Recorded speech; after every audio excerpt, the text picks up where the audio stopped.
Welcome to Transformed by Grace, an in-depth Bible study of God's Word, presented by the Berean Bible Society.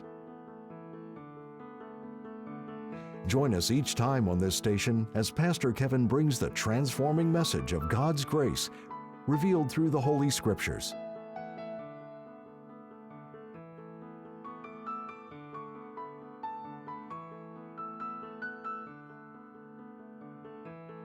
In 2005, as part of the war in Iraq, Lieutenant Colonel Gary Morsch was called up to serve as the field doctor for a battalion near the Iranian border.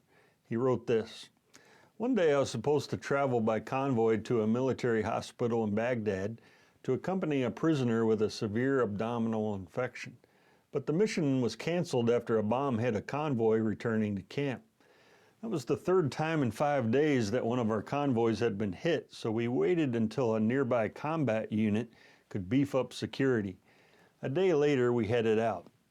In addition to the anxiety I was feeling as we made our way along the dangerous road to Baghdad, I was also feeling very lonely and homesick.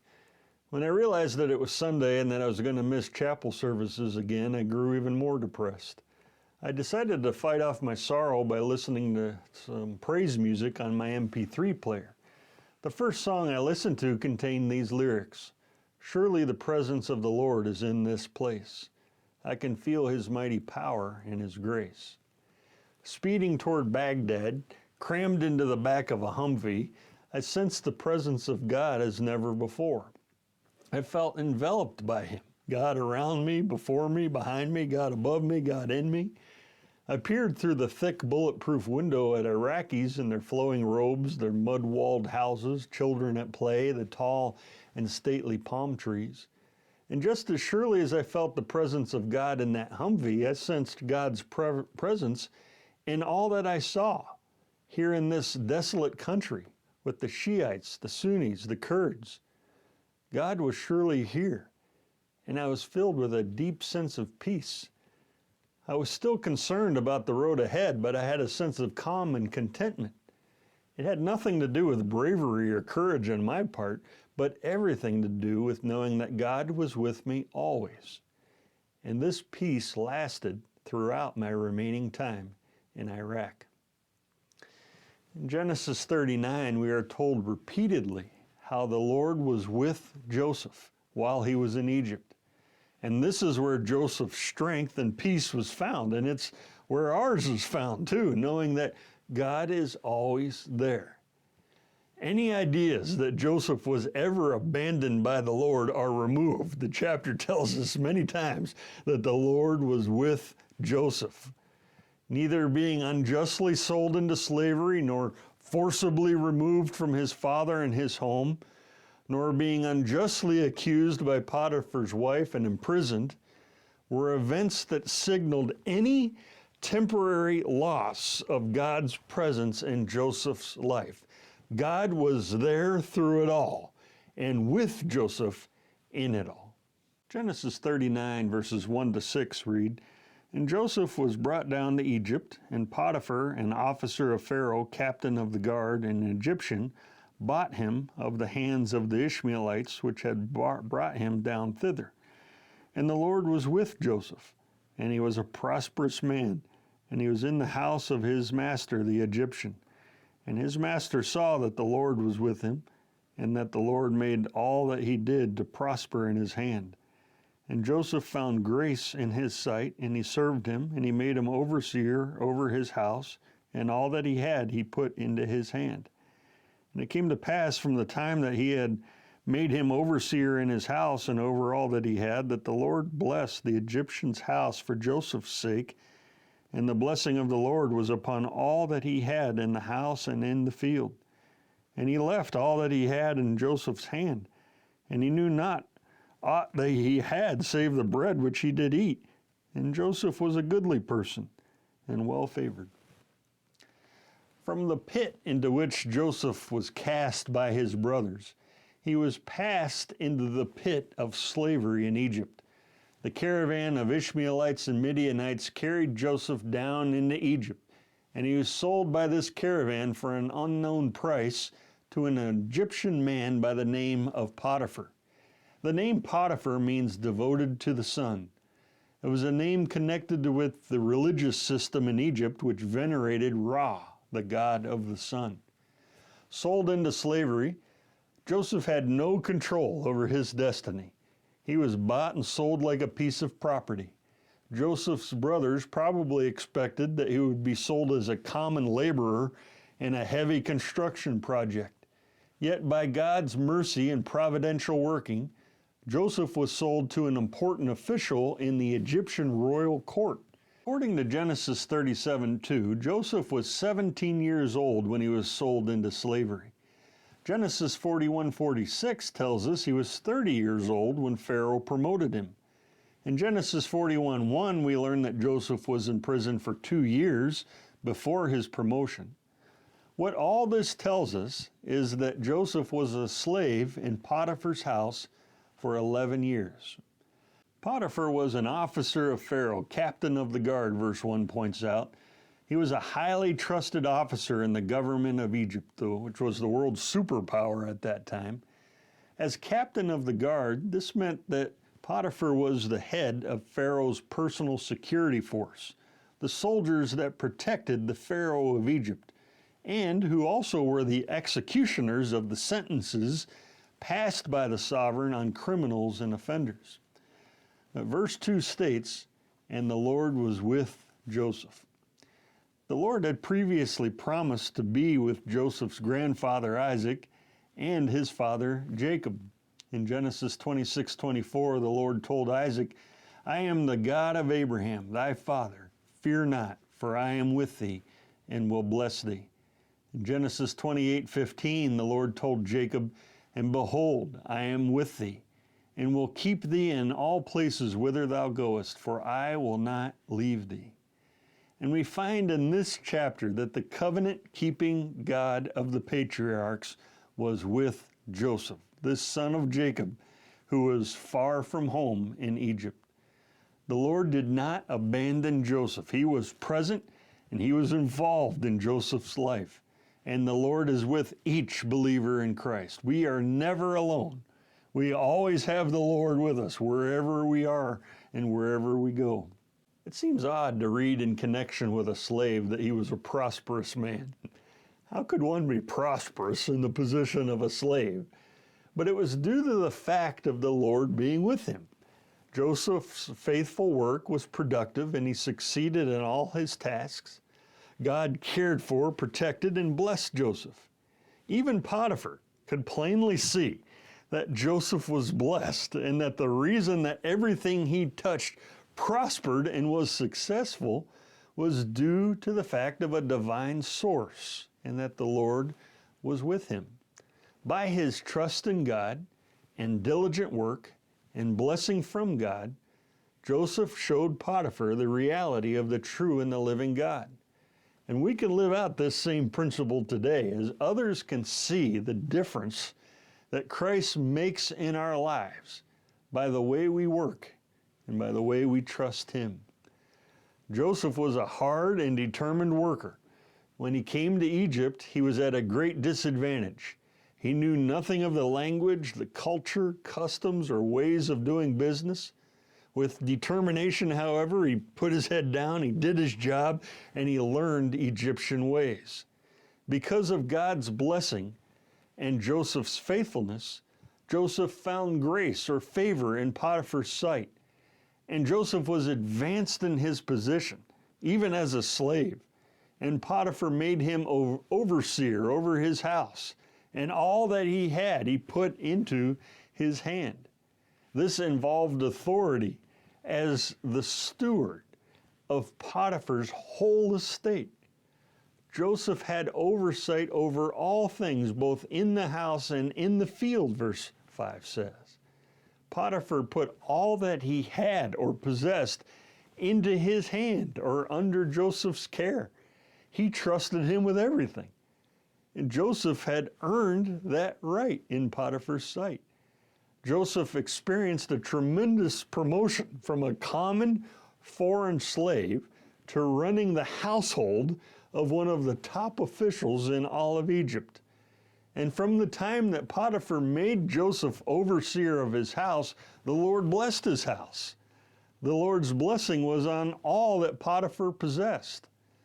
Joseph, as well as Potiphar, were experiencing fulfillment of the Abrahamic covenant.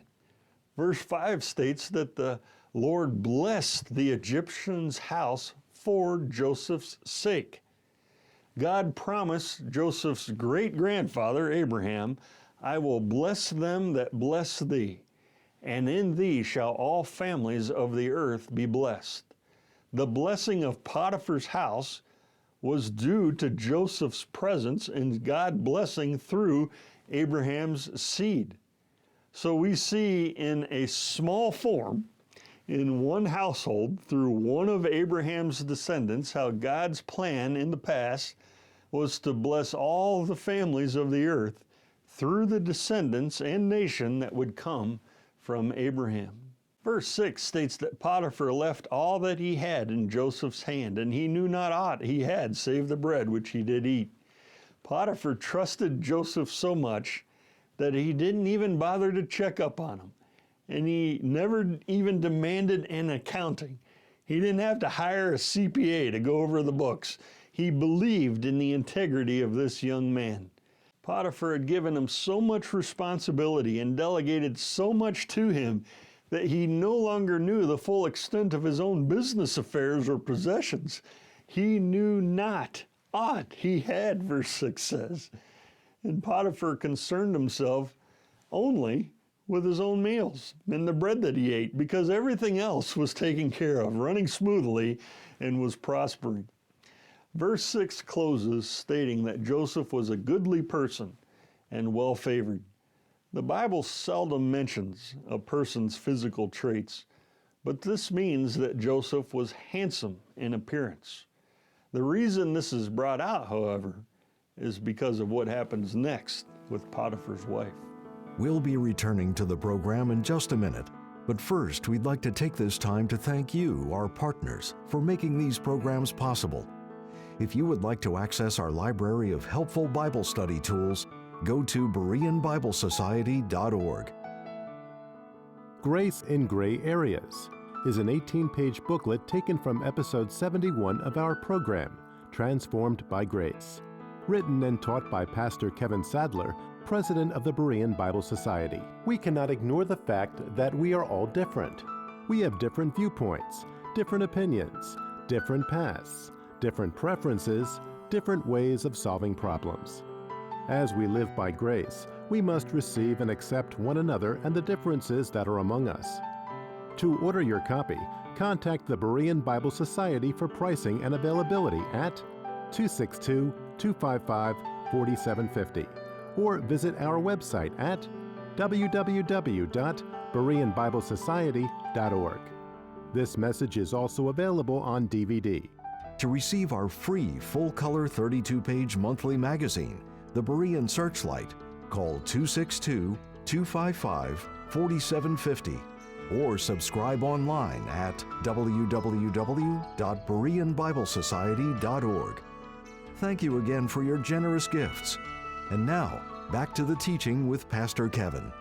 Genesis 39, verses 7 to 12 read, "And it came to pass after these things that his master's wife cast her eyes upon Joseph, and she said, Lie with me.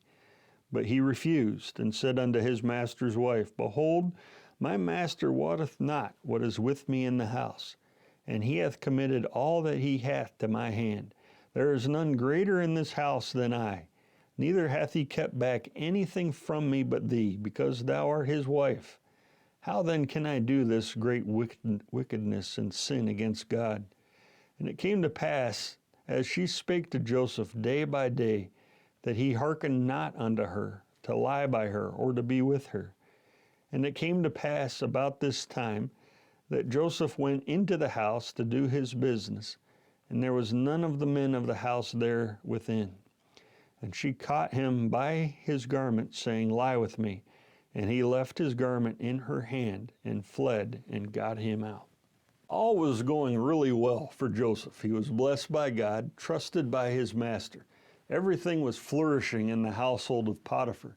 He had been there for 11 years and was 28 years old now.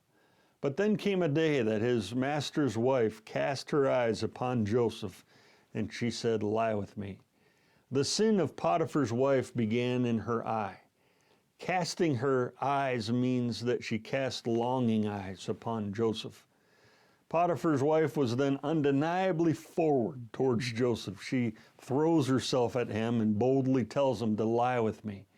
But with equal boldness, Joseph refused. He reasoned with her, giving 3 reasons for his refusal. First, he would not do so based on his gratitude to Potiphar, who had put everything into his hands. Joseph remembered his responsibilities and his master. He remembered how much he had to lose. He was conscious of how much Potiphar trusted him and had honored him. Second, he would not do so out of his respect for her. Joseph remembered who she was. You are Potiphar's wife. She belonged to another, and another belonged to her. This would have been a great evil against God's institution of marriage. And third, he would not do so out of his fear of God, telling her, "How then can I do this great wickedness and sin against God?" Joseph remembered what adultery actually was: great wickedness and sin against God. He knew that everything was before the eyes of God and that it would be a sin against him and his righteous standard. This chapter refers often again to the Lord's presence in Joseph's life, and Joseph, by this statement, shows he was acutely aware of that fact, and knowing this caused him to turn from this temptation. His duty to God reigned supreme. Obedience to him was his primary responsibility, and thus Joseph met the temptation with moral courage by a definite act and attitude of his will, but he refused. Joseph met this first effort by Potiphar's wife to get him to lie with her. He met it head on and triumphed over temptation. But Mrs. Potiphar refused to take no for an answer. She wasn't to be ignored. She pressed Joseph day after day, working to break down his resistance. Victory over a one-time temptation and victory over the same temptation on a daily basis are 2 different things. And many who resist at first eventually succumb at last. But verse 10 states that as she spake to Joseph day by day, he hearkened not unto her. Joseph kept his eyes fixed on the Lord, and he refused to budge or weaken, and he continued to resist. Her constant efforts failed in the face of his strong convictions and his faith. Joseph then deliberately and wisely sought to avoid her daily advances by refusing even to be around her or to be alone with her in the same room. But a day came when Joseph went into the house to attend to his normal duties, and none of the other servants of the house were inside. This was more than likely a deliberate plan by Potiphar's wife to trap Joseph, having sent all of the men of the house out on errands. Now Joseph and Potiphar's wife are alone. And this time she went beyond verbal advances and she physically grabbed hold of Joseph. She held on so tightly that when he struggled to get out of her grasp and dashed out the door, his outer garment was stripped off and left in her hands. Joseph got him out, verse 12 says. No one else was going to get him out. 1 Corinthians 10:13 tells us that God is faithful, who will not suffer you to be tempted above that ye are able, but will with the temptation also make a way to escape. God faithfully provides a way of escape, but we have to take the way out. And Joseph took the way out, and he did the safest thing in this situation and with this temptation. He ran. He rushed out of the room, and then he rushed even out of the house altogether. And there are times when fleeing could be a mark of cowardice, but there are also times when fleeing is evidence of courage and integrity. In Joseph's case, it was a mark of integrity and honor. He was tested but triumphant. Joseph was a spiritual hero that ran away. Now she despised Joseph. Her thought was to humiliate him as deeply as possible for his rejection of her. Now she only wanted revenge, so she fabricated a lie to accuse Joseph using his robe. This is the second time that the Bible speaks of Joseph's garment. His brothers took the one, Potiphar's wife took the other. The brothers tried to hide their sin with that garment, and she tried to hide her sin with this one. In both cases, Joseph had been serving faithfully, but in both cases, Joseph ended up in bondage. Potiphar's wife first called out to the servants of the house and told her tale to them. She explained to them how he tried to assault her, but she cried out with a loud voice to stop him. Now, she might have screamed, but if she did, it was a scream of rage against Joseph. To prove what she was saying was true, she showed them the circumstantial evidence of his robe, stating that she had only saved herself by screaming so loudly that Joseph was frightened away and he left his garment behind in his haste and hurry to leave. Potiphar's wife also shifted the blame onto her husband for having hired and bringing in this outsider, a Hebrew, in the first place. Calling Joseph a Hebrew was meant to heap scorn and show her disdain for him. Not saying his name, she considered him unworthy of respect since he was a foreigner and a slave. She placed the fault on Potiphar for giving a foreign slave such authority and such freedom around that house, which mocked all of them. And now, as a result, this slave had tried to take advantage of Potiphar's own loving and long-suffering wife, which was the implication of her words. After telling the male servants her fictional story, she kept Joseph's coat by her and laid there like a wounded victim. And I picture her with her hand on her forehead until her husband came home.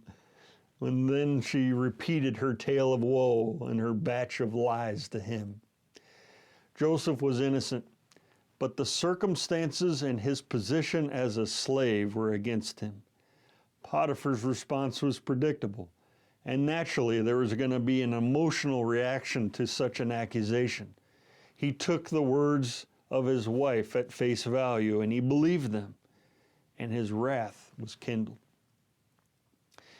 Genesis 39:20-23 reads, "And Joseph's master took him and put him into the prison, a place where the king's prisoners were bound, and he was there in the prison. But the Lord was with Joseph, and showed him mercy, and gave him favor in the sight of the keeper of the prison. And the keeper of the prison committed to Joseph's hand all the prisoners that were in the prison, and whatsoever they did there, he was the doer of it. The keeper of the prison looked not to anything that was under his hand, because the Lord was with him, and that which he did, the Lord made it to prosper."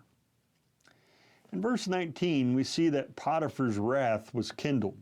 But in verse 20, we find restraint by Potiphar and only putting Joseph into prison. Typically, the accusation made against Joseph, a slave, would mean a death sentence. But putting Joseph into prison was probably due to the respect that he had won with Potiphar, and also him questioning the full accuracy of his wife's accusation. Joseph was put in a place where the king's prisoners were bound, the part of the prison reserved for political rather than criminal prisoners. Joseph went to prison unjustly accused. His prison experience at first was not pleasant. Psalm 105 verse 18 states about Joseph at this time, "Whose feet they hurt with fetters. He was laid in iron." But think about this. Joseph suffered for someone else's sin. As believers, we remember someone who perfectly resisted all temptation, who was righteous, unjustly accused, stripped of his garments, and who suffered and was punished for the sins of others. Joseph is such a beautiful type of Christ in so many ways. Verses 21 and 23 end the chapter like it began. The Lord was with Joseph. Joseph was not alone. He was never alone. God was with Joseph as much in the prison as he was with him in the palace of Potiphar. God does not forget us or ever forsake us. God is right there with us in every circumstance of our life. Out of his mercy, the Lord gave Joseph favor with the overseer of the prison. And just like Potiphar, the keeper of the prison soon saw that Joseph was capable and reliable, and he placed all the prisoners and the affairs of the prison in Joseph's charge. Once again, Joseph rose to a position of authority and proved to be trustworthy enough, again, to not need any oversight by the keeper of that prison. In the most trying of times, Joseph continued to demonstrate a good attitude and a godly testimony for the Lord. And even when he was in the prison, everything prospered in his hand, just as it had in Potiphar's house. God's work in Joseph's life isn't finished. So far, he's withstood the affliction of being hated by his own brothers, sold as a slave by them, carried off to Egypt, and now being unjustly accused and thrown in a dungeon. Joseph shows us that God does not guarantee us a trouble-free life. But Joseph also shows us that God is with us always, every step of the way, helping us through every hardship and trial by his mercy, and that his purpose one day will prove to be for good and for his glory. For nearly 80 years, the Berean Bible Society has endeavored to encourage believers everywhere to study God's Word. With this foundation, the believer is equipped to grow spiritually and energized to effectively share the gospel. Through the tools of both traditional and electronic media, we are positioned to reach our world well into the coming generations. Streaming lessons, printed materials, audio teachings, and daily devotionals are all available at the BereanBibleSociety.org. Thank you again for tuning in to Transformed by Grace. We appreciate your prayer support and the financial gifts. The purpose and mission of the Berean Bible Society is to help you understand the whole counsel of the Word of God. For more information, visit our website at www.BereanBibleSociety.org or give us a call at 262-255-4750. Or if you prefer, write us at the Berean Bible Society, P.O. Box 756, Germantown, Wisconsin, 53022. Now until next time, may you be transformed by God's grace.